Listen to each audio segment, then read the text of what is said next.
Kay holiday man magpamilya bidagsa sa mga beach resorts, murag nalimta na nga pandemya pa. Sinuan meron din sa report. Bisan sa nasinating pagdagom-dagom, wa kini makapugong sa mga upunganon nga mga ligo sa dagat uban ang ilang pamilya ning adlaw sa Pasko.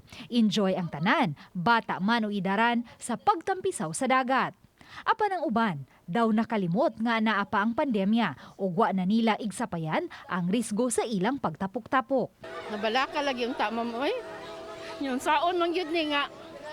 Mao may gikuas mga bata nga karon raman. Mo nang kuan na lang sa namo. Hinuon among naabtan nga matag usa kanila may dala gihapong face mask. Dag mi Christmas man para ra ni uli kay manglangoy mi manglutaw ang Christmas.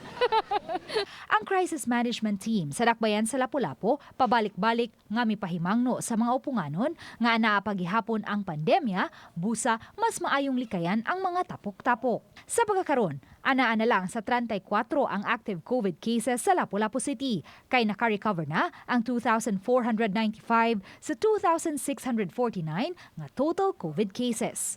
Uban ni Marlon Melgazo, Luan Merondina, Balitang Misda.